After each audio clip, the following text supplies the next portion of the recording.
तो आपका छोटा भाई फिर से हाजिर है आप लोगों की खिदमत के अंदर। आज के इस वीडियो में मैं कराने वाला हूँ फिर से वेरिएबल फोर्स।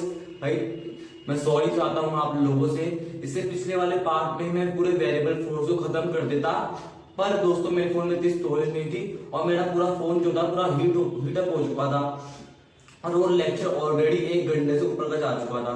ठीक है, इसलिए मुझे ये लेक्चर अब सेपरेटली बनाना पड़ा। आज की शुरू में मैंने वादा है कि मैं पूरे वेरिएबल फोर्स को खत्म करा दूंगा। बस थोड़े से बस कुछ कॉन्सेप्ट बचे हैं, और पर वो जो कॉन्सेप्ट है ना बहुत बहुत बहुत ज्यादा इंपॉर्टेंट है, और कुछ 2 क्वेश्चन बचे हैं जो मैं करा दूंगा आपको। फिर इसके बाद वेरिएबल फोर्स खत्म और फिर अपन स्टार्ट करेंगे conservative force and non conservative force. ठीक है, आ जाओ। वेरिएबल फोर्स,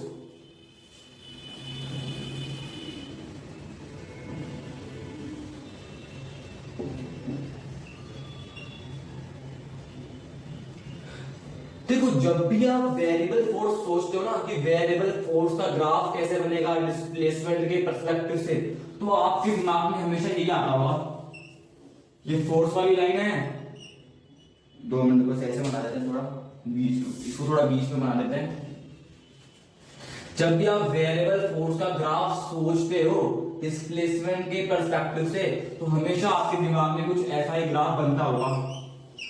ये डिस्प्लेसमेंट वाली लाइन और ये फोर्स वाली लाइन और ये वेरिएबल फोर्स है ना, एक कर्व बनता दिखाई देगा आपको, है ना। और फिर आप कहते हो कि वेरिएबल फोर्स का जो वर्तन होता है वो होता है इंटीग्रेशन F इंटू dx। ये सारी बातें आपको सबको पता है और मैंने बता दी थी पिछले लेक्चर में। पर ये जो अगर मैं कहूं, आप अगर कहो कि वेरिएबल फोर्स के द्वारा किया गया वर्तन हमेशा यही होगा, तो गलत है। क्या अब यार ये बुक क्या है, देख भाई मेनली सारी बुकों में ज्यादातर 90% बच्चे ना हमेशा वेरिएबल फोर्स का ग्राफ ऐसे ही अज्यूम करते हैं, ये फोर्स ये डिस्प्लेसमेंट। पर मेरे एक पूरा कंप्लीट प्लेन कितने क्वाड्रेंट से मिलके बना होता है? 4 क्वाड्रेंट से मिलके बना होता है। तो मुझे चेक करके बता, ये जो फोर्स वाला जो वेरिएबल फोर्स वाला ग्राफ है, ये तो फर्स्ट क्वाड्रेंट में लाई कर रहा है फर्स्ट क्वाड्रेंट में लाई कर रहा है। क्या ये यूं नहीं बन सकता? क्या ये यूं नहीं बन सकता? यूं ऐसे क्या ये यूं नहीं बन सकता? बिल्कुल बन सकता है। क्या ये यूं नहीं बन सकता? क्या ये यूं नहीं बन सकता? मतलब वेरिएबल फोर्स का ग्राफ किसी भी क्वाड्रेंट में लाई कर सकता है। फोर्स वाली लाइन किसी भी क्वाड्रेंट में लाई कर सकती है। फोर्स और डिस्प्लेसमेंट दोनों ही किसी भी क्वाड्रेंट में लाई कर सकते हैं। ठीक है, और हर क्वाड्रेंट में फोर्स और डिस्प्लेसमेंट की वैल्यू अलग अलग होती है। अगर ग्राफ वेरिएबल फोर्स वाली लाइन अगर डिस्प्लेसमेंट सेकंड क्वाड्रेंट के अंदर लाई कर रही है, तो फिर मैं फोर्स और डिस्प्लेसमेंट की वैल्यू सेकंड क्वाड्रेंट के अकॉर्डिंग लूंगा। अगर थर्ड क्वाड्रेंट में लाई करेगी लाइन, अगर जो कर्व है अगर वो थर्ड क्वाड्रेंट में लाई करेगा, तो मैं फोर्स और डिस्प्लेसमेंट दोनों की वैल्यू थर्ड क्वाड्रेंट के पर्सपेक्टिव से लूंगा। और अगर वेरिएबल फोर्स का कर्व फोर्थ क्वाड्रेंट में लाई कर रहा है, तब मैं क्या लूंगा? तब मैं फोर्थ क्वाड्रेंट वाली वैल्यूज लूंगा फोर्स एंड डिस्प्लेसमेंट की। ठीक है, और ये बात ध्यान रखना, जिस भी क्वाड्रेंट का मैंने फोर्स लिया है, उसी क्वाड्रेंट का डिस्प्लेसमेंट होगा मेरे पास। ठीक है, एक कंफ्यूज मत होना। आप फोर्स ले लो ये वाली, और क्वाड्रेंट वाली फोर्स वाली वैल्यू ये वाली ले लो, और डिस्प्लेसमेंट की वैल्यू ये वाली ले लो। नहीं भाई, जो भी क्वाड्रेंट है, फर्स्ट क्वाड्रेंट है तो फोर्स भी फर्स्ट क्वाड्रेंट की आएगी और डिस्प्लेसमेंट की वैल्यू भी फर्स्ट क्वाड्रेंट वाली ही आएगी। ठीक है, अगर ये पूरा फर्स्ट क्वाड्रेंट है, तो फोर्स की वैल्यू यही आएगी और डिस्प्लेसमेंट की वैल्यू यही आएगी। ऐसा मत करना फर्स्ट क्वाड्रेंट के लिए आपने डिस्प्लेसमेंट की वैल्यू ये ले ली। नहीं दोस्तों, जो भी क्वाड्रेंट है उसकी फोर्स की वैल्यू आएगी और उसी फोर्स के वाला डिस्प्लेसमेंट आएगा, यानी दोनों सेम क्वाड्रेंट के अंदर लाई करेंगे। ठीक है, आ जाओ। अब मैं कह रहा था कि अलग अलग क्वाड्रेंट में फोर्स एंड डिस्प्लेसमेंट की वैल्यू बदल जाती है। और कैसे बदलती है चेक कर। इसको हटा देता हूं। देख मेरे प्यारे, मेरे प्राण, ये फोर्स एंड डिस्प्लेसमेंट, चेक कर, अगर मैं सेकंड क्वाड्रेंट में जाऊं तो ये सेकंड क्वाड्रेंट है, ये फर्स्ट, ये सेकंड, ये थर्ड, ये फोर्थ। अगर मैं फर्स्ट क्वाड्रेंट में जाऊंगा तो चेक कर, फोर्स वाली लाइन पॉजिटिव है, हाँ तो यानी मैं फोर्स की वैल्यू पॉजिटिव लूंगा। सेकंड क्वाड्रेंट में सेकंड क्वाड्रेंट में फोर्स की, सेकंड क्वाड्रेंट में भी फोर्स की वैल्यू मैं पॉजिटिव लूंगा, ठीक है। अब रही बात डिस्प्लेसमेंट की, फर्स्ट क्वाड्रेंट में चेक कर, फर्स्ट क्वाड्रेंट में डिस्प्लेसमेंट पॉजिटिव है तो मैं पॉजिटिव लूंगा dx। अब यार एक और राज, ये पॉजिटिव dx नेगेटिव dx, चिंता मत कर, धीरे धीरे समझता था, धीरे धीरे मैं सारे राज खोलता जाऊंगा तेरे सामने, ठीक है। अब देख, फर्स्ट क्वाड्रेंट में डिस्प्लेसमेंट पॉजिटिव है, ठीक है, सेकंड क्वाड्रेंट में डिस्प्लेसमेंट नेगेटिव है और फोर्स पॉजिटिव है। मतलब अगर फोर्स नेगेटिव, सॉरी, अगर डिस्प्लेसमेंट नेगेटिव है तो उसका छोटा सा कंपोनेंट वो भी नेगेटिव होगा, क्या नहीं होगा मेरे प्यारे? बिल्कुल होगा, बिल्कुल होगा। देखो ये तो मैंने आपको मैथमेटिकली समझा तो दिया, अगर डिस्प्लेसमेंट सेकंड क्वाड्रेंट में है तो dx की वैल्यू आपको नेगेटिव लेना है। पर अगर अपन कॉन्सेप्चुअली समझे या हो क्या रहा है, फिजिकली समझे, तो इस माइनस नेगेटिव dx का मतलब है, देख ओरिजिनल वैल्यू, डिस्प्लेसमेंट की ओरिजिनल वैल्यू घट रही है। जब मैं पॉजिटिव dx लूं इसका मतलब है डिस्प्लेसमेंट बढ़ रहा है अपनी ओरिजिनल वैल्यू से, ठीक है। और अगर मैं नेगेटिव dx लूं यानी डिस्प्लेसमेंट घट रहा है अपनी ओरिजिनल वैल्यू से। नेगेटिव dx, समझो कोई ऑब्जेक्ट है, ये इतनी हाइट पर है, ठीक है। अब फिर से नीचे आने लग गया, फिर से नीचे आने लग गया तो मैं अपन नेगेटिव dx ले लूंगा मेरे प्यारे। क्यों लूंगा? क्योंकि देख एक बार डिस्प्लेसमेंट कवर हो चुका था, फिर से घटने लग गया, यानी अब घटने लग गया तो मैं नेगेटिव dx लूंगा। ये बात ध्यान रखना, यहाँ अपन डिस्प्लेसमेंट की बात करते हैं, डिस्टेंस की बात नहीं करते। डिस्टेंस एक बार कवर हो चुका है तो हो चुका है, फिर रिवर्स में चलो कैसे चलो मतलब नहीं उसे, डिस्टेंस कवर हो चुका है। अगर ऑब्जेक्ट समझो यहां पर आया है, अब फिर से वो नीचे आने लग गया तो डिस्प्लेसमेंट घटेगा, डिस्टेंस नहीं घटेगा। डिस्टेंस हमेशा नहीं घट सकता है एक बार कवर होने के बाद मेरे प्यारे। और भाई यहाँ इतनी गर्मियां आग बरस रही, पूरी रियलिटी बता रहा हूं, ठीक है। ये समझ में आया?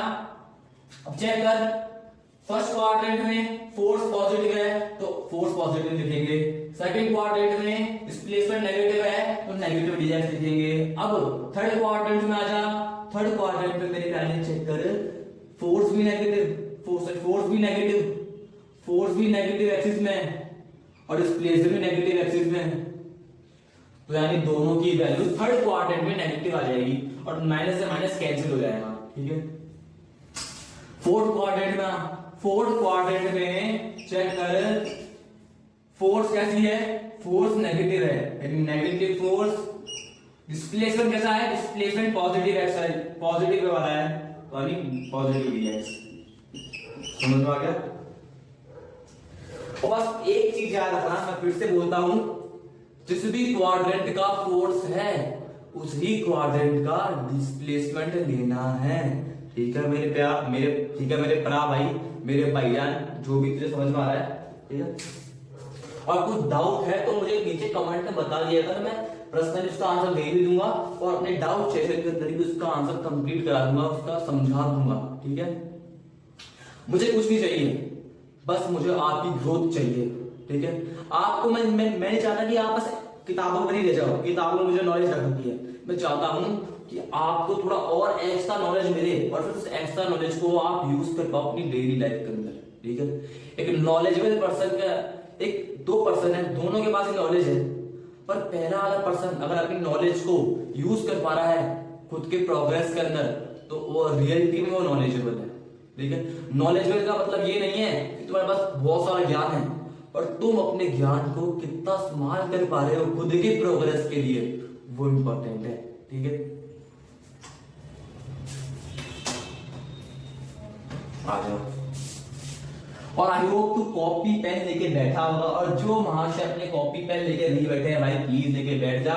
मैं कुछ इंपॉर्टेंट बताऊं, जैसे ये चीज थी तो ये नोट कर लिया कर, ये ज्यादातर बुकों में नहीं लिख रखा, ठीक है। अब आ जा। अब तक मैंने ये पढ़ लिया कि वर्क डन इक्वल होता है मेरे पास integration of F and D X, और मुझे पता था ये फोर्स और डिस्प्लेसमेंट ये किसी भी क्वाड्रेंट में लाई कर सकता है, यानी वेरिएबल फोर्स का कर्व किसी भी क्वाड्रेंट में लाई कर सकते हैं, ठीक है। आगे मेरे प्यारे अब देख, यहां पर एक और राज छुपा है, एक और राज छुपा है। अब कौन सा राज आ गया भाई?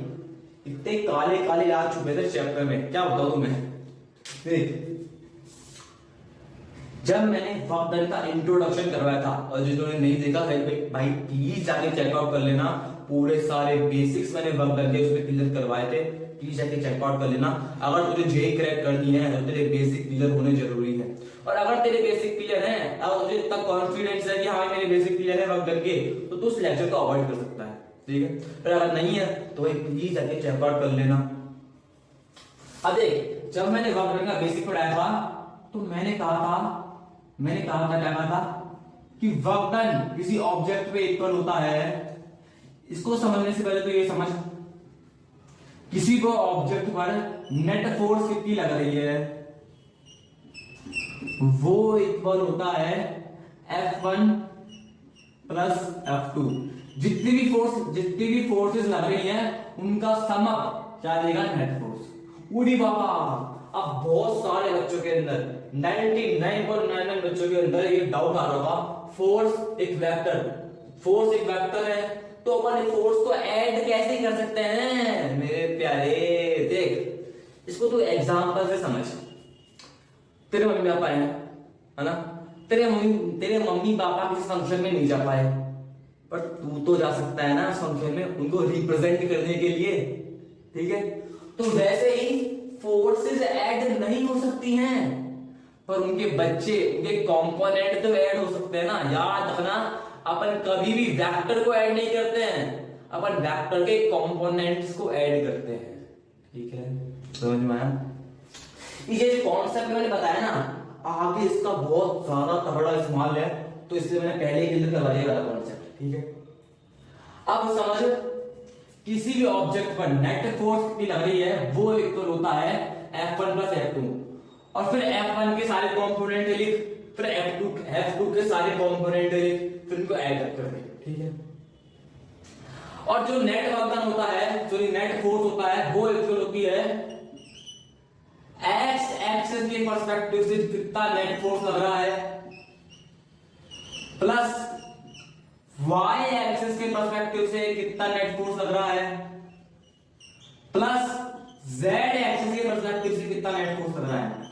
ये जेड एक्स वाई कहां से आ गए? अरे मेरे प्यारे, एक फोर्स है, अगर मैं फोर्स को डिवाइड करूंगा तो मैं उसको एक्स कंपोनेंट, वाई कंपोनेंट और जेड कंपोनेंट में डिवाइड करूंगा ना मेरे प्यारे, ठीक है।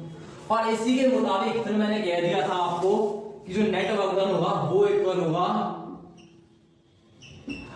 वर्क डन जो एक्स वाले ने करा है प्लस वर्क डन जो वाई वाले ने करा है, और वर्क डन जो जेड वाले ने करा है मेरे प्यारे, ठीक है। मतलब मुझे देख, मेरे पास फॉर्मूला था ये, पर देख नेट वर्क डन का फॉर्मूला ये था, मेरे पास नेट वर्क डन का फॉर्मूला ये था, और ये नेट वर्क डन किसी भी क्वाड्रेंट में नहीं कर सकता है, ये मुझे पता है। अब देख, इतना को मिटा लेता हूं मैं, मतलब मुझे इस फॉर्मूले से और इस फॉर्मूले से, इन दोनों से मैं कह सकता हूं कि वेरिएबल फोर्स ने जितना नेट वर्क डन करा है वो इक्वल होगा वेरिएबल फोर्स जो एक्स एक्सिस के पर्सपेक्टिव से लग रही है into dx, plus variable force जो वाई एक्सिस के पर्सपेक्टिव से लग रही है इनटू dy। ये क्या हो रहा है? समझा रहा हूं वो क्या है, dy किया मैंने, समझ। फोर्स अब z वाला बच गया, तो फोर्स जो z एक्सिस के पर्सपेक्टिव से लग रही है इनटू उसके डिस्प्लेसमेंट का छोटा सा कंपोनेंट dz। अबे dx dy dz ये किसके इक्वल है मेरे प्यारे? ठीक, मुझे बता, अगर मैं फोर्स x एक्सिस वाली फोर्स ले रहा हूं तो मैं x एक्सिस के पर्सपेक्टिव से ही उसका छोटा सा डिस्प्लेसमेंट लूंगा और वो होता है dx। अगर मैं फोर्स y वाली ले रहा हूं तो मैं उस y वाली फोर्स का ही उस y वाली फोर्स की वजह से जो डिस्प्लेसमेंट हुआ है उसका ये छोटा सा कंपोनेंट लूंगा, है ना। और फोर्स z एक्सिस के पर्सपेक्टिव से जितनी फोर्स लग रही है और उसने कितना डिस्प्लेसमेंट करा उसका छोटा सा पार्ट dz। ठीक है, क्लियर हुआ। और ये तीनों ही किसी भी क्वाड्रेंट में लाई कर सकते हैं मेरे प्यारे। आप पूरा सारा सामान सारा चीजें मैं तेरे सामने लाके पटक दी। ये तीनों किसी भी क्वाड्रेंट में लाई कर सकते हैं, समझ में आ रहा है? जरूरी नहीं है कि ये फर्स्ट में लाई करेगा और ये सेकंड में लाई करेगा, नहीं भाई, ये तीनों किसी भी क्वाड्रेंट में लाई कर सकते हैं। क्या तूने तो कहा था कि जो वक्तन होगा वो एक ही क्वाड्रेंट में लाई करेगा, तो मेरे प्यारे वो नेट वक्तन था। नेट वक्तन हमेशा एक ही क्वाड्रेंट में लाई करेगा, ठीक है। ऐसा नहीं कि तीनों अलग अलग क्वाड्रेंट में लाई करेंगे।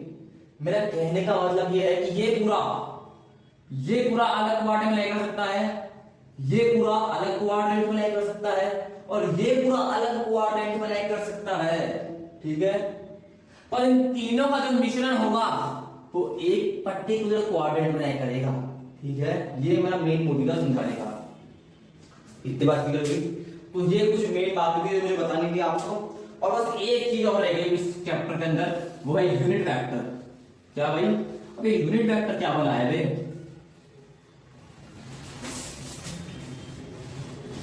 यूनिट वेक्टर इसको मिटा देते हैं।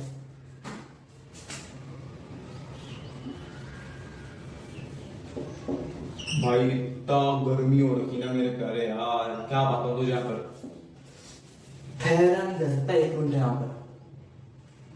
अब आजा यूनिट वेक्टर। ये यूनिट वेक्टर होते क्या है मेरे प्यारे? मैंने तुझे बताया था वेक्टर्स कभी भी ऐड नहीं हो सकते हैं। तूने अगर 8वीं 9वीं में पढ़ा होगा तो क्या पढ़ा था तूने? थोड़ी 8वीं 9वीं वाली यादों में जा। अब उन वाली यादों में मत चल जाना, ला ला ला ला ला, उन वाली यादों में नहीं, बस 8वीं 9वीं की यादों में जा। और साइंस के अंदर तूने एक चैप्टर पढ़ा होगा मोशन, वहां तूने पढ़ा था कि vectors can not be directly added, उनके लिए एक स्पेशल मेथड बनाया जाता है। और वो स्पेशल मेथड क्या है? उनके कंपोनेंट को ऐड करना।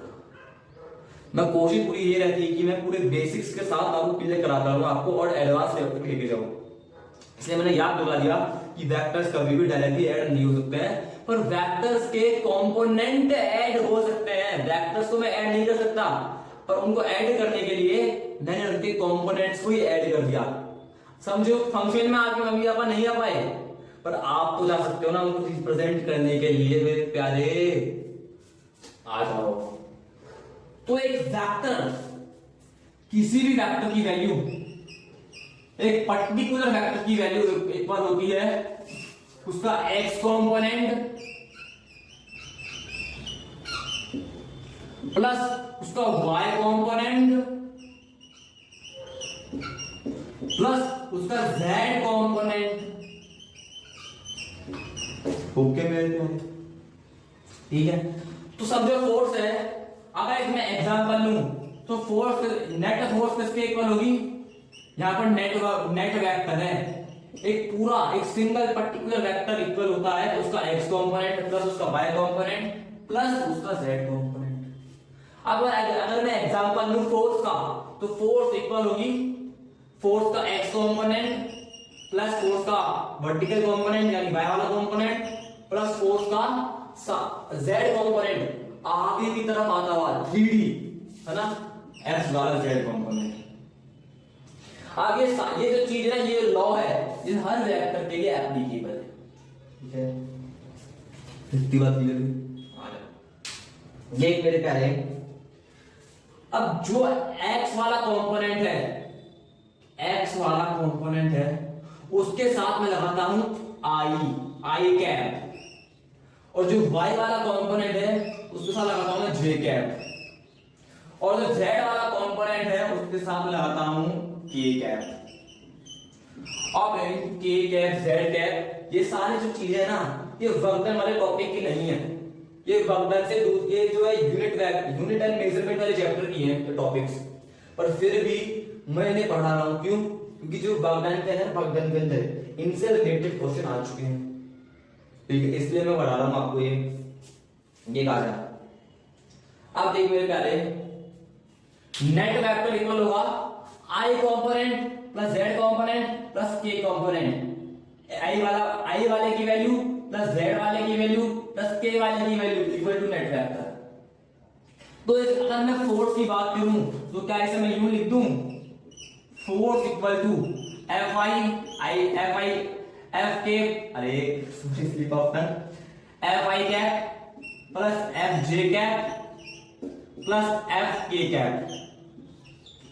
और मेरे प्यारे इन सभी यूनिट वेक्टर्स की, ये क्या है, ये सब यूनिट वेक्टर है मेरे प्यारे, मेरे भाईजान, ठीक है, ये सारे क्या हैं, ये सारे यूनिट वेक्टर हैं, और इन यूनिट वेक्टर की एक पर्टिकुलर डायरेक्शन है मेरे प्यारे, पर्टिकुलर डायरेक्शन है। क्या है मेरे प्यारे? Particular direction. और जब भी किसी चीज की एक पर्टिकुलर डायरेक्शन होती है तो मैं उसके ऊपर लगाता हूं ये एरो, कि मतलब कि ये चीज एक पर्टिकुलर डायरेक्शन में हो रही है, ठीक है, ये भी चीज एक पर्टिकुलर डायरेक्शन में होगी और ये भी चीज एक पर्टिकुलर डायरेक्शन में होगी। अब वो किस डायरेक्शन में होगी वो बात की बात है, पर अगर मुझे डायरेक्शन का सेंस लगाना है तो मैं पर ये एरो लगा दूंगा, ठीक है। अगर मैंने आई के ऊपर एरो लगाया है, जिस भी चीज का अगर मैंने आगे आई लगा दिया, उसका मतलब है कि वो चीज एक्स कंपोनेंट की डायरेक्शन में हो रही है। जे लगा दिया मतलब वो चीज वाई कंपोनेंट की डायरेक्शन में हो रही है। और किसी भी चीज का अगर मैंने के कैप लगा दिया, इसका मतलब वो चीज जेड कंपोनेंट की डायरेक्शन में हो रही है। यानी एफ नेट इसके इक्वल आएगा मेरे पास, एफ नेट इक्वल आएगा एक्स कंपोनेंट वाला, एक्स कंपोनेंट की डायरेक्शन में कितनी फोर्स लग रही है, प्लस वाई कंपोनेंट की डायरेक्शन में कितनी फोर्स लग रही है, प्लस जेड कंपोनेंट की डायरेक्शन में कितनी फोर्स लग रही है। ठीक है भाई मेरे प्यारे, आजा अब मेरे समझा नहीं, अब आजा देख इसको। मैं अगर आपको एग्जांपल दूं कि यूनिट वेक्टर अपनी डेली लाइफ में काम कहां आते हैं, ठीक है, ये नोट कर ले, बहुत इंपॉर्टेंट चीजें नोट कर ले। देखो कभी कभार अगर मैं कहना भूल जाऊं ना कि ये चीज नोट कर लो तो आप खुद कर लिया करो, क्योंकि देखो मैं भी भूल जाता हूं कभी कभार, तो मुझे याद आया कि ये चीज इंपॉर्टेंट है तो उसमें नोट करने के लिए मैंने कह दिया, ठीक है। अगर आप खुद से अगर आपको लगे कि ये चीज मैं याद रख सकता हूं, तो अगर आप दिमाग में याद रख सकते हो तो बहुत बढ़िया बात है, आप मत लिखो। अगर आपको लगता है कि यार मैं ये चीज याद नहीं रख पाऊंगा एग्जाम टाइम तक, तो कहीं लिख लो इसे अच्छे से कि एग्जाम टाइम में शॉर्ट नोट्स के लिए से आप काम ले सकते हो। और शॉर्ट नोट्स मैं आपको लास्ट टाइम मैंने कहा था ना, जब रैपिड डिवीजन कराऊंगा आपके फाइनल टाइम पर, तब मैं आपको शॉर्ट नोट्स मिल जाएंगे, पर उससे पहले आप ये वाले नोट्स ही बनाते रहो, ठीक है। आप समझो,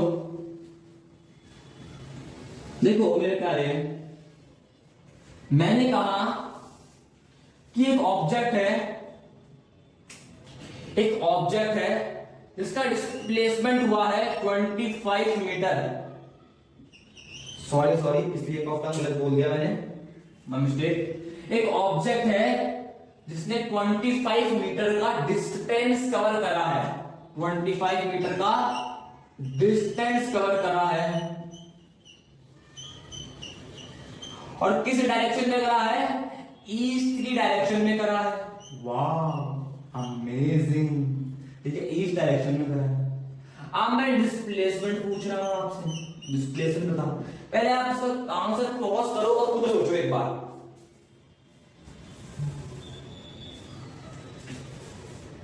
आई होप तूने खुद का आंसर प्रिपेयर कर लिया होगा। खुद के आंसर को मेरे आंसर के साथ मैच कर, और जिन्होंने आंसर नहीं सोचा है भाई मेरे प्यारे प्लीज कर ले यार।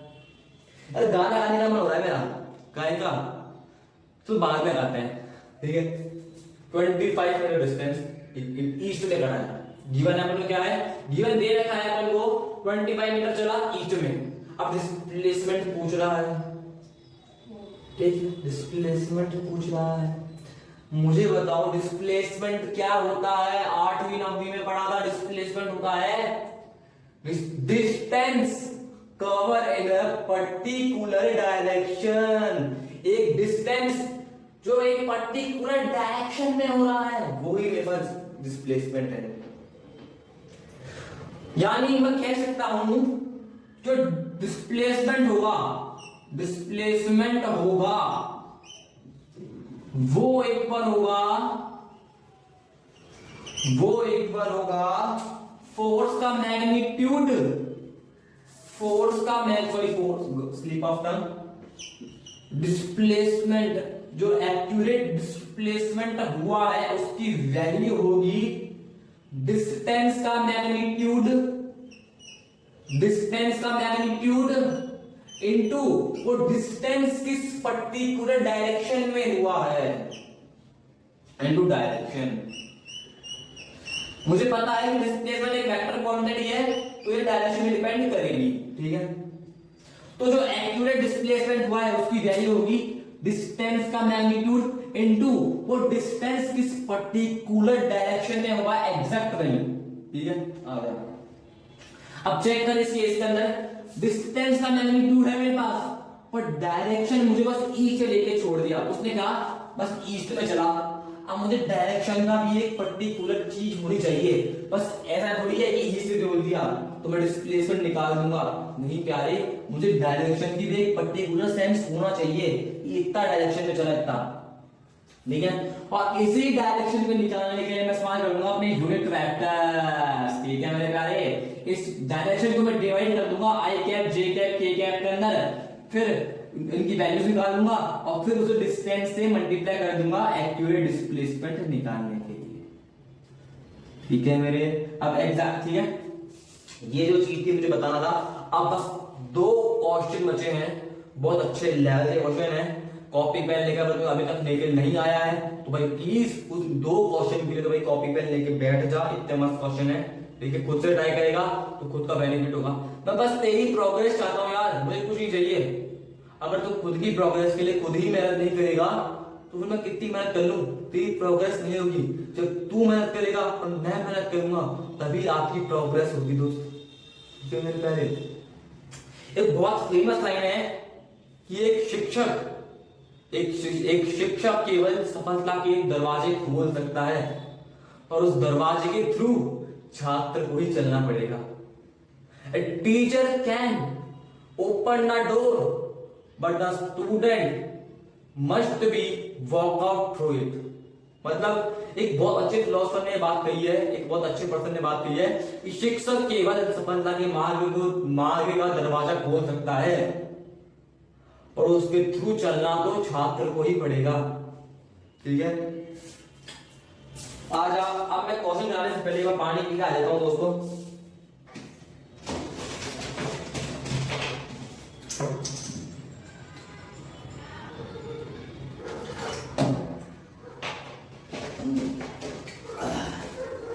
क्वेश्चन मैं नोट कर लेता हूं। कहां गया ये रहा, नहीं ये रहा, नहीं कहां गया ये रहा, ये रहा। आ जाओ मेरे प्यारे, और आई होप आप कॉपी पेन लेकर आ चुके होंगे। ये चीज भी नोट करनी थी भाई, नोट कर लेना। देख क्वेश्चन लिखा है मेरे प्यारे, मुझे क्वेश्चन ये लिखा है कि एक पार्टिकल पर एक ऑब्जेक्ट है, एक ऑब्जेक्ट का मास 2 kg है, 2 kg है, 2 kg है, 2 kg। अच्छा, अब एक मास है, उसका मास कितना है, एक ऑब्जेक्ट है उसका मास है 2 kg। उसपे एक फोर्स लग रही है, उसका मैग्नीट्यूड है, इधर क्वेश्चन थोड़ा नोट कर लेता हूं, 2i cap plus 3j cap plus 4 and 4k cap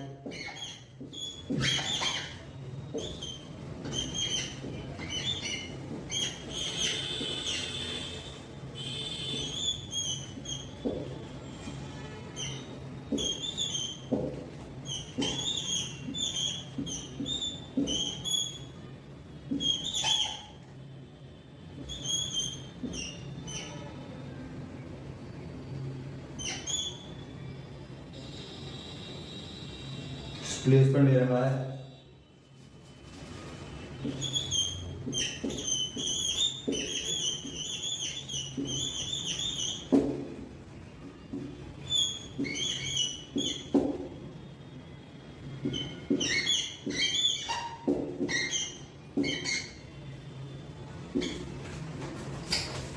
इस क्वेश्चन को मैंने तो खुद सॉल्व कर, मैंने इस क्वेश्चन के लिए आपको एक चीज नहीं बताई है, मैं चाहता हूं कि वो चीज आप खुद सोचो।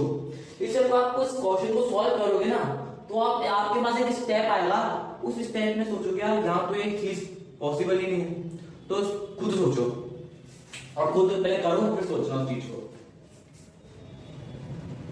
ये जेई में क्वेश्चन आ चुका है मेरे प्यारे, देख ये क्वेश्चन जेई में आ चुका है, जेई मेंस के न्यूमेरिकल में आ चुका है क्वेश्चन।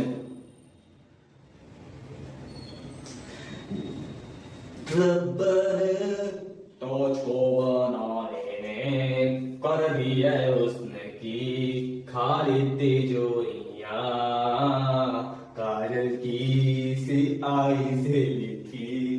ठीक है, आई होप तुमने कर लिया होगा। अब देख चेक करता जा कि तूने गलती क्या करी। जब मैं स्टेप बाय स्टेप इस क्वेश्चन को समझाऊंगा तो चेक करना किस स्टेप में तूने गलती करी और तेरा आंसर सही आया गलत आया। ठीक है, देख फोर्स दे रखी है मुझे F1 F2 और मुझे वक्र निकालना है, वक्र निकालना है इस फोर्स की वजह से कि वक्र कितना हुआ, नेट वक्र कितना हुआ, नेट वक्र निकालना है। तो नेट वक्र किसके इक्वल होगा, नेट वक्र इक्वल होगा net force into net displacement. ठीक है, अब अगर मुझे नेट फोर्स निकालनी है तो मैं दोनों फोर्सेस को ऐड कर दूंगा और फिर से वही बात, फोर्सेस डायरेक्टली ऐड नहीं हो सकती हैं पर उनके कंपोनेंट तो ऐड हो सकते हैं ना। और मुझे बताओ फोर्स की वैल्यूज क्या मुझे कंपोनेंट की फॉर्म में दे रखी है, बिल्कुल दे रखी है। अगर नहीं दे रखी होती तो पहले मैं इसे कन्वर्ट करता कंपोनेंट की फॉर्म में। ठीक है, मैं प्यारे कॉस लगाता, साइन लगाता। ठीक है, तो मैं दोनों इसके कंपोनेंट प्लस इसका कंपोनेंट और नेटवर्क बना जाएगा, सो नेटवर्क बना, नेट फोर्स आ जाएगी। तो F1 की वैल्यू है 2i। अबे यार मार्कर इस टाइम पे खत्म हो गया यार, किस्मत ही खराब है तो अपनी मार्क की गोलियां लिख करके आ जाता हूं मैं।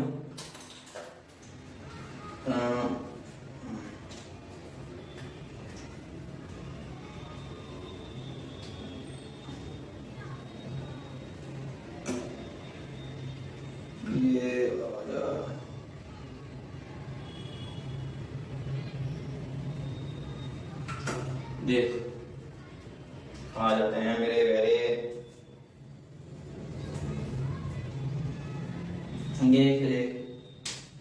चलता इसको देख रहा है, चेक कर। F1 दे रखा है मुझे 2i, ये दूसरा वाला मार्कर है, 3j cap plus 4j cap. ठीक है, अब प्लस करना है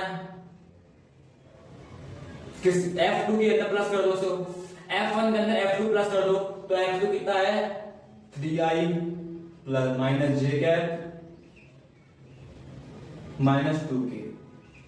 मेरे प्यारे दोस्तों देखो, इस क्वेश्चन में मुझे दे रहा था कि दोनों फोर्सेस सेम डायरेक्शन में लगी है। ठीक है, इसलिए मैं दोनों को ऐड कर रहा हूं, है ना। पर अगर नेगेटिव डायरेक्शन में लगी होती, यानी अपोजिट डायरेक्शन में लगी होती दोनों एक दूसरे के, तब मैं इनको सब्ट्रैक्ट करता। ठीक है, आपको पता होगा कि वेक्टर्स जब भी अपोजिट डायरेक्शन में लगते हैं तो वो कैंसिल आउट हो जाते हैं। तो जब नेट फोर्स निकालने के लिए अगर दोनों फोर्सेस अपोजिट होती तो मैं एक पहली वाली फोर्स में से दूसरी वाली फोर्स माइनस करता। ठीक है मेरे प्यारे, और फिर मैं यहाँ पर माइनस का साइन लगाता। और मेरे प्यारे दोस्तों एग्जाम में ना आप फ्लो में करते रहोगे और ये छोटी छोटी चीजें आपकी मार्क्स कटवा देती हैं। अगर यहाँ माइनस होता तो अगर आप ब्रैकेट नहीं लगाओगे, समझो यहाँ माइनस था, अगर मान लो माइनस था ना यहाँ पर, तो आपको ब्रैकेट लगाना पड़ेगा। इसका मतलब है ये पूरा नेगेटिव है। ये अगर आप ब्रैकेट नहीं लगाओगे तो इसका मतलब है कि आप जस्ट ये 3i नेगेटिव है, ये सारे पॉजिटिव आ जाएंगे जो भी है। नेगेटिव साइन लग गया तो ये पूरी वैल्यू नेगेटिव में होगी, है ना। अगर आप ब्रैकेट नहीं लगाओगे तो इसका मतलब कि आप बोल रहे हो कि सिर्फ पहली वाली वैल्यू नेगेटिव है। ठीक है, मतलब कि अगर आप ब्रैकेट नहीं लगाओगे तो सिर्फ आप ये नेगेटिव साइन सिर्फ पहली वाली वैल्यू पे लगा रहे हो, फिर आप इन दूसरी वाली बाकी बची वैल्यूज पे आप फिर नेगेटिव साइन नहीं लगा रहे हो, इसलिए ब्रैकेट लगाना। और इस केस में दोनों सेम डायरेक्शन में थी तो मैं ऐड कर लूंगा। ठीक है, इसको मैं मिटा देता हूं एक बार।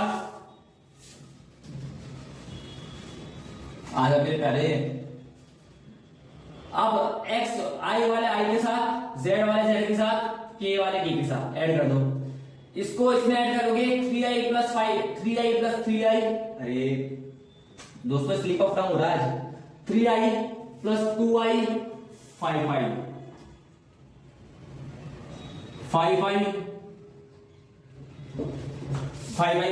कैप, ये एरो लगाना मत भूल जाना मेरे प्यारे। ठीक है, 3j कैप माइनस, अब 3j कैप के अंदर माइनस j ऐड कर रहे हो तो ये आएगा plus 2k cap plus j cap, sorry. अब प्लस 4 के अंदर आप माइनस 2 कर रहे हो, प्लस 4 के अंदर आप माइनस 2 ऐड कर रहे हो, माइनस कर रहे हो, बात एक ही है। तो आ जाएगा मेरे पास प्लस 2k कैप।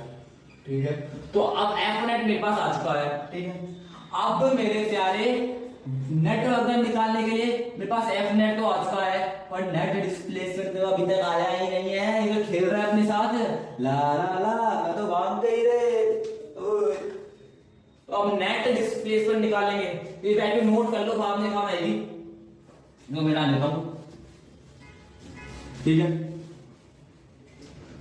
देख मेरे प्यारे, एक मैं बात हूं, एक मानो सिर्फ।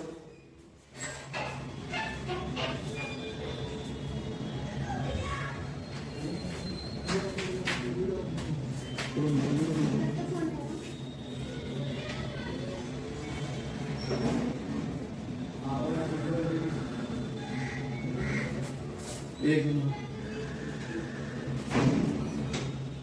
दोस्तों कोई आ गया था इसलिए,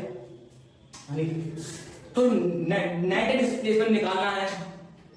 देखो देखो, मुझे डिस्टेंस का मैग्नीट्यूड दे रखा है। डिस्प्लेसमेंट किसके इक्वल होती है? डिस्प्लेसमेंट इक्वल होती है डिस्टेंस का मैग्नीट्यूड इनटू पर्टिकुलर डायरेक्शन।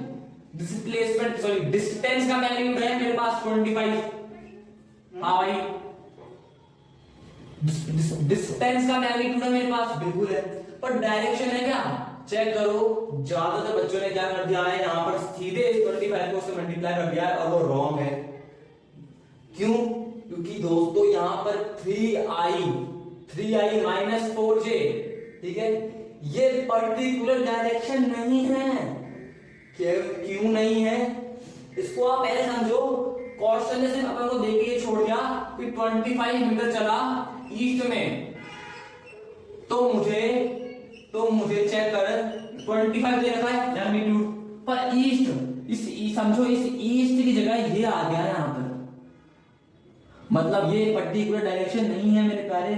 और पर्टिकुलर डायरेक्शन निकालनी है तो मैं इस्तेमाल करूंगा यूनिट वेक्टर, इसलिए मैंने यूनिट वेक्टर पढ़ाया था। ठीक है, चेक। अब देखो मेरे क्या हुआ, ये तो 25।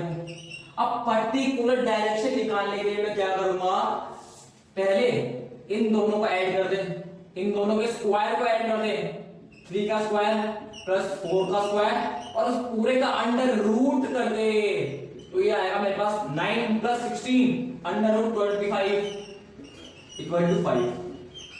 अब ये 5 यूनिट वेक्टर नहीं आया है, यूनिट वेक्टर निकालने के लिए जो भी वैल्यू आई है उसको डिवाइड कर दे, जो भी यहाँ पर आंसर आया है, यानी ये आएगा। अरे ठीक है, तो ये कैंसिल आउट हो जाएगा मेरे पास। अब आएगा मेरे पास ये 5 आएगा। अब मेरे पास आ चुका है एक्यूरेट डिस्प्लेसमेंट आ चुका है 3i माइनस 4j। अब जब आप इसे मल्टीप्लाई करोगे तो नेट डिस्प्लेसमेंट आ जाएगा। मैं फिर से बता रहा हूं, ये पर्टिकुलर डायरेक्शन नहीं थी, पर्टिकुलर डायरेक्शन निकालने के लिए इसका स्क्वायर करा प्लस इसका स्क्वायर करा और उस पूरे का अंडर रूट कर दिया और जो भी आंसर आया उसका आप में लगा दे। अब फिर मल्टीप्लाई कर दे। ये अब ये पूरी एक्यूरेट डायरेक्शन आ चुकी है मेरे पास। अब एक्यूरेट डिस्प्लेसमेंट निकालने के लिए मैं डिस्टेंस से मल्टीप्लाई कर दूंगा, तो फिर ये 5 से ये 5 और 25 कर जाएगा और फिर 5 इंटू ये आएगा मेरे पास और ये नेट डिस्प्लेसमेंट है। ठीक है, अब देख इसको जब तू मल्टीप्लाई करेगा तो ये आएगा मेरे पास 15i माइनस 20j। मैं बार बार मैं आई और जे बोल रहा हूं, देखो मैं शॉर्ट में बोलता हूं आई और जे। ठीक है, अब आप एग्जाम में इसे प्रोनाउंसिएशन आई कैप जे कैप ही करना। ठीक है, कोई पूछे ये क्या है तो बोलना आई कैप, आज सीधे बोलना आई है तो बेइज्जती हो जाएगी, ये है जे के स्टूडेंट आई बोलते हैं। ठीक है, अब ये आज का है एफ एस नेट डिस्प्लेसमेंट आ चुका है, नेट फोर्स आ चुकी है कब की मेरे पास। नेट वक्र निकालना है, दोनों को मल्टीप्लाई कर दे।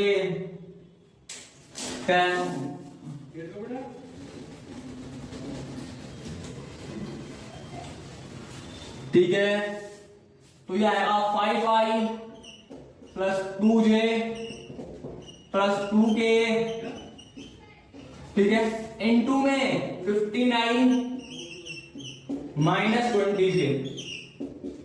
अब यहां पर k वाला नहीं है तो मैं इस k की जगह 0 मान सकता हूं, बिल्कुल मान सकता हूं। इस k की जगह 0 मान लूं, बिल्कुल मान लिया। क्यों नहीं मान सकता, बिल्कुल मान सकता है।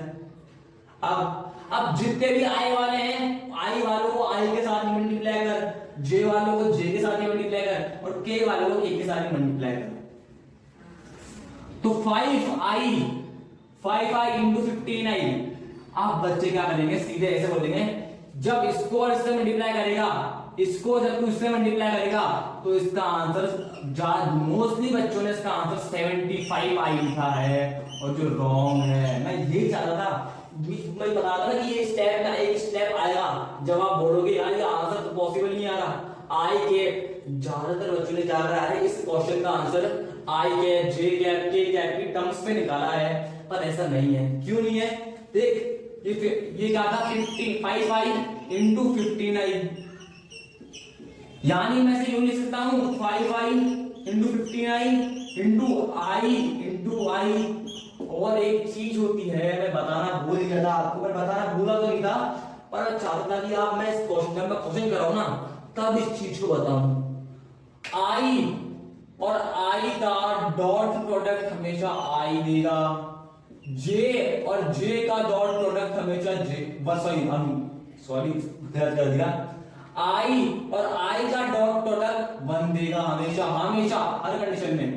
j और j का डॉट प्रोडक्ट 1 देगा, k और k का डॉट प्रोडक्ट मुझे 1 देगा।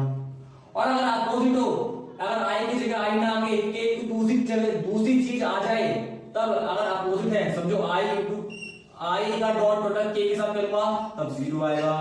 i का अगर समझो j आ गया इसके साथ तो i और j का डॉट प्रोडक्ट 0 होगा।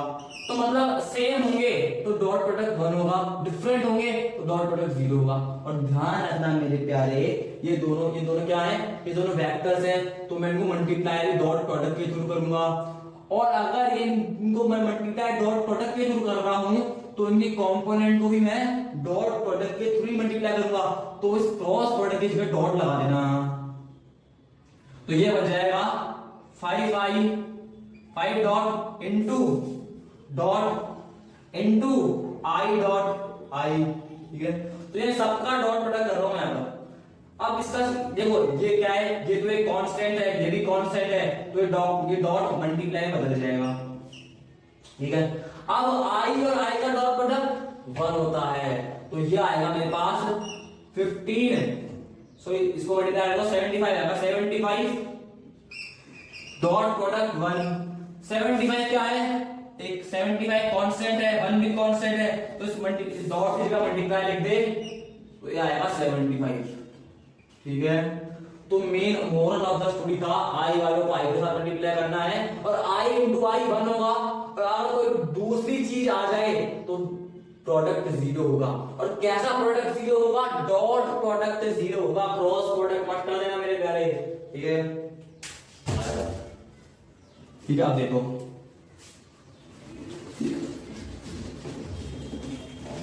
इसको जब तू इससे मल्टीप्लाई करेगा तो ये आएगा 75, इसको जब तू इससे मल्टीप्लाई करेगा तो नेगेटिव वैल्यू आएगी, 2 को जब तू -20 से मल्टीप्लाई करेगा तो नेगेटिव वैल्यू आएगी, और वो आएगा -40, k इंटू 0 कर लेगा तो 0 आएगा, तो ये आएगा मेरे पास आएगा ये 35 जूल का वजन हुआ है मेरे प्यारे, ठीक है, समझ में आया। अब मैं बस 1 मिनट का पॉज ले लेता हूं आप, ठीक है, फिर मैं दूसरे क्वेश्चन की तरफ चलूंगा। वो दूसरा क्वेश्चन भी बहुत इंपॉर्टेंट है।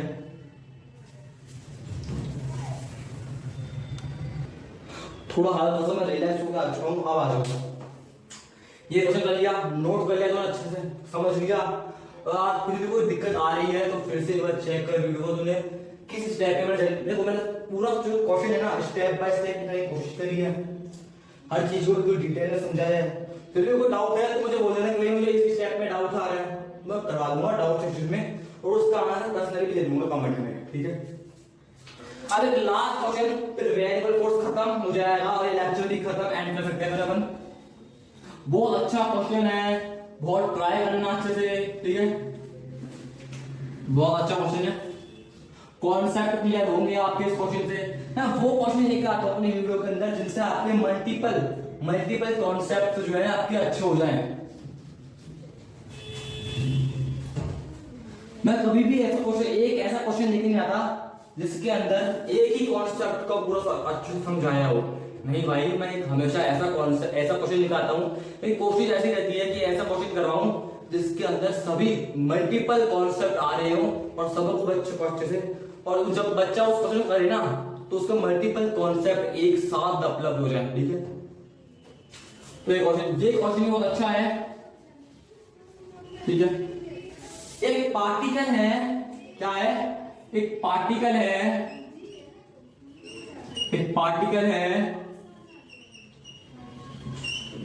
जो 0,0 से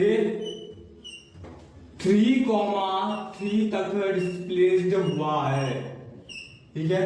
और इस डिस्प्लेसमेंट के दौरान इस पे जो फोर्स लग रही थी वो थी 2xi i cap plus 3y square j cap, ठीक है। अब मैं चाहता हूं कि वर्क डन कितना करा इस फोर्स ने, वर्क डन, ठीक है। आ जाओ करो क्वेश्चन सॉल्व।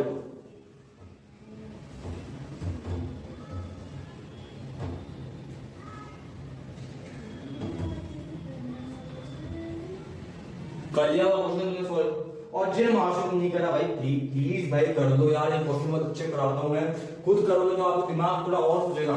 जब तक मैं करा दूंगा आप बोलोगे हाँ भाई यार ये हो जाएगा, पर जब तक आप खुद ट्राई नहीं करोगे ना आपको पता नहीं चलेगा कि आपने मिस्टेक करी कहाँ, और अगर आपको यही पता नहीं चला कि आपने मिस्टेक करी कहाँ है ना, बस रट लिया तो वही मामला आएगा फिर, ठीक है। आ जाओ, ठीक है। देखो मैंने प्यारे फोर्स दे रखी है मुझे 2xi प्लस 3y स्क्वायर जे। इस आई कैप और जे कैप को देखते ही पहले क्या अनुमान लगा सकता हूं मैं ये कह सकता हूं जो नेट फोर्स है उसका x वाला कंपोनेंट इतना है और उसका y वाला कंपोनेंट यानी j कंपोनेंट इतना है, ठीक है। और के कंपोनेंट कुछ नहीं है तो उसे 0 मान सकते हो, ठीक है। अब देख सुन, देख इसको समझ, फोर्स को भूल जा, इस फोर्स को तो हम बाद में यूज लेंगे, पर मैं इस वाली लाइन से, पहली लाइन से तुम क्या ऑब्टेन कर सकते हो, क्या क्या चीजें बना सकते हो, जो चेक कर। देख अब देख, एक ये क्या है, प्लेन है, ये पॉइंट यहां पर है, समझना, बहुत बहुत बहुत ज्यादा अच्छा कॉन्सेप्ट है। ये पार्टिकल है, ये पार्टिकल यहां से लेकर यहां तक डिस्प्लेस हो गया, डिस्प्लेस हो गया। पहले इसके कोऑर्डिनेट थे x, y, है ना। अब नए कंपोनेंट कितने होंगे, देखो एक पॉइंट, एक कोऑर्डिनेट पॉइंट में कितना चेंज हुआ वो इक्वल होता है कितना x में चेंज हुआ प्लस कितना y एक्सिस में चेंज हुआ, ठीक है। यानी किसी भी पार्टिकल का कोऑर्डिनेट का कितना चेंज हुआ वो इक्वल होता है जितना x वाले पॉइंट में ऐड हुआ, यानी कितना x वाले में चेंज हुआ प्लस कितना y वाले में चेंज हुआ, है ना। अगर इसके पहले वाले कोऑर्डिनेट थे x और y, तो नए वाले कोऑर्डिनेट होंगे x plus dx plus x plus dx comma y plus dy। इसका मतलब है dx का मतलब है ओरिजिनल वैल्यू से कितना चेंज हुआ तो उसको मैंने dx मान लिया, और ओरिजिनल वैल्यू से y के अंदर कितना चेंज हुआ उसको मैंने dy मान लिया, ठीक है। यानी अगर मैं चेक करूं कि नेट डिस्प्लेसमेंट कितना हुआ तो वो इक्वल होगा dx प्लस dy। बहुत अच्छा क्वेश्चन, ठीक है। समझना, इस ऑब्जेक्ट जहां तो पहले से था वो, पर उसने नया डिस्प्लेसमेंट यहां से लेकर यहां तक कितना कवर करा तो वो कितना चेंज हुआ, तो वो यही तो है dx प्लस dy, ठीक है। अब मुझे पता है, अब मुझे पता है वर्क ये वेरिएबल फोर्स है, तो वेरिएबल फोर्स का वर्क इक्वल होता है integration of f and dx। अब ये dx एक सिंगल यूनिट नहीं है, ये dx भी दो कंपोनेंट में डिवाइड हो चुका है, ठीक है, समझ में आया। इसलिए मैं dx की जगह लिखूंगा dx प्लस dy, क्यों, क्योंकि मुझे नेट dx चाहिए और नेट छोटा सा डिस्प्लेसमेंट इसके इक्वल होगा, ठीक है। आ जाओ, ठीक है। ये वाला dx और ये वाला dx अलग है दोस्तों, एक से आप सेम मत मान लेना है, ठीक है। ये बात समझ में आई। अब देख, वर्क डन इक्वल है इंटीग्रेशन फोर्स दे रखी हुई है 2xi i cap plus 3y square j cap, ठीक है। इनटू में ये नेट dx कितना था, dx प्लस dy। अब देखो भाई, आप बोलोगे यार इंटीग्रेशन की लिमिट कहां से कहां तक है, यहां पर अगर आप शुरुआत में इंटीग्रेशन की लिमिट पुट कर दोगे तो कंफ्यूज हो जाओगे, तो बाद में अपन लिमिट पुट करेंगे, अभी मत करना पुट, ठीक है। अब x वालों का x वाले से मल्टीप्लाई तो y वाले का मल्टीप्लाई कर y वाले से, अब ऊपर उसको मिटा देता हूं मैं।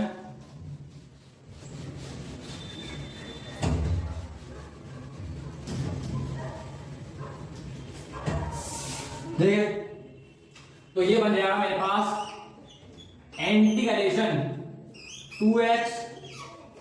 2x इंटू dx, इस i को हटा दो, i को हटा दो, ठीक है, plus 3y square into dy, ठीक है। आ जा, समझ में आ गया। देख, किसी भी चीज का नेट इंटीग्रेशन, किसी भी वेक्टर का नेट इंटीग्रेशन इक्वल होता है उसके x वाले कंपोनेंट का इंटीग्रेशन प्लस उसके y वाले कंपोनेंट का इंटीग्रेशन प्लस उसके z वाले कंपोनेंट का उसका इंटीग्रेशन। तो ये पूरा नेट इंटीग्रेशन है, तो ये नेट इंटीग्रेशन हो जाएगा इन दोनों कंपोनेंट का इंटीग्रेशन और उसका प्लस, ठीक है। तो integration 2x dx plus integration 3y square dy। अब अपनी लिमिट पुट करने की बारी आ चुकी है, खेल खत्म। देखिए आ जाओ, मुझे क्वेश्चन में ये देखा था कि पार्टिकल मूव हुआ है 0,0 से 3,4 तक, मतलब चेक कर, ये पूरा क्या है, ये पूरा इंटीग्रेशन है एक्स वाले कंपोनेंट का। तो मैं लिमिट देख चेक कर, एक्स वाले की वैल्यू कहां से कहां तक है, एक्स वाले की वैल्यू 0 से लेकर 3 तक है, तो यानी मुझे एक्स वाले को इंटीग्रेट करना है 0 से लेकर 3 तक। अब वाई वाले की वैल्यू चेक कर, वाई वाला हुआ है 0 से लेकर 4 तक, तो इसको इंटीग्रेट करूंगा मैं 0 से लेकर 4 तक, ठीक है। अब देख, अब मेरे पास जो इंटीग्रेशन का नियम होता है वो इक्वल होता है x की पावर n+1 अपॉन में n+1, और ये फॉर्मूला तो आपको रट गया होगा, तो जुबान मुंह जुबानी हो गया होगा। अब इसकी पावर कुछ नहीं है तो 1 लिख लेते हैं, जिसका कोई नहीं होता उसका ऊपर वाला होता है, ठीक है, और इसकी पावर तो चल ही रही है।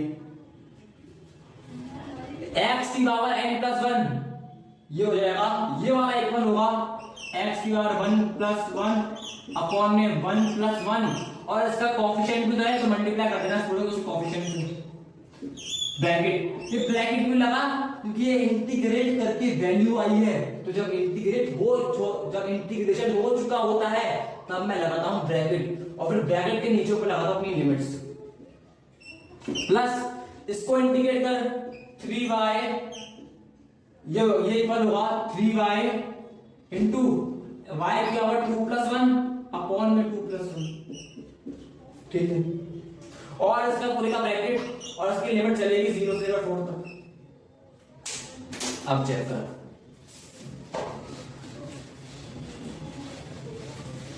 देखे लो, अब देख इसको सॉल्व करेगा तो ये मेरे पास आंसर आएगा x² प्लस इसको सॉल्व करोगे तो आंसर आएगा y3 ब्रैकेट 0 से 3 तक और ये 0 से 4 तक, ठीक है। अब देखो मैं इसको मिटा देता हूं। अब मैंने क्या कहा था, जब भी आपको लिमिट पुट करनी हो, फाइनल आंसर निकालना हो, तो पहले फाइनल वाली वैल्यू पुट कर, फिर उसमें से माइनस कर इनिशियल वाली वैल्यू पुट करने पे जो आंसर आया था, यानी पहले x की जगह पुट करो 3 यानी 3 का स्क्वायर, और जो भी आंसर आए उसमें से माइनस करना है इनिशियल वैल्यू पुट करने में जो आंसर आया यानी 0 का स्क्वायर, और प्लस अब यहां पर भी तो ऐसा कर दे तो 4 के क्यूब में से माइनस करना है 0 का क्यूब, इसका क्यूब 9 माइनस 0 प्लस 64, ये सब 64 होगा माइनस 0, तो ये माइनस 0 करेंगे तो कुछ होगा फर्क नहीं पड़ेगा, तो 9 प्लस 64 ये आएगा 73, और ये 73 क्या आया मेरे पास, 73 वर्क डन आया है इस वेरिएबल फोर्स की वजह से, तो जूल लग जाएगी यूनिट। दोस्तों ये बहुत अच्छा क्वेश्चन था, आप चाहते तो सीधे इंटीग्रेशन में पुट कर सकते थे, इंटीग्रेशन करना है मुझे 0,0 से लेकर 3,4 तक, आप चाहते तो सीधे शुरुआत में ये लिख देते ना 0,0 से लेकर 3,3 तक इंटीग्रेट करना है, तो वो भी गलत नहीं होता, पर अगर आप ये करते ना तो फिर आप कंफ्यूज हो जाते हैं कि मैं कब 3 रखूंगा कब 4 रखूंगा, इसलिए मेरा अगर मैं ही मानो तो आप इंडिविजुअल करना है, ठीक है। फिर जब फाइनल आंसर आ जाए तब जब फाइनल आंसर लाने के लिए फिर पूरा इंटीग्रेशन हो जाए ना, दोनों वाले कंपोनेंट का इंटीग्रेशन जब सेपरेट हो जाए ना, कि ये ऐसी सिचुएशन बन जाए ना कि x वाले का इंटीग्रेशन हो प्लस y वाले का इंटीग्रेशन हो, तब आप अपनी लिमिट पुट कर देना, x वाले की लिमिट्स है वो पुट कर देना इसके अंदर, और जो y वाले की लिमिट्स है वो पुट कर देना इसके अंदर, ठीक है। तो ये लेक्चर था, जिस लेक्चर का मैंने बहुत कुछ कराने की कोशिश करी, ठीक है। अब मैं अगले लेक्चर में कराने वाला हूं conservative force and non conservative force, तो मिलते हैं नेक्स्ट लेक्चर में, तब तक के लिए जय हिंद एंड जय भारत। और दोस्तों जिन्होंने अगर जब तक सब्सक्राइब नहीं करा है तो भाई प्लीज सब्सक्राइब कर लेना, ठीक है। वीडियो अच्छी लगी तो कर लेना जरूर दोस्तों।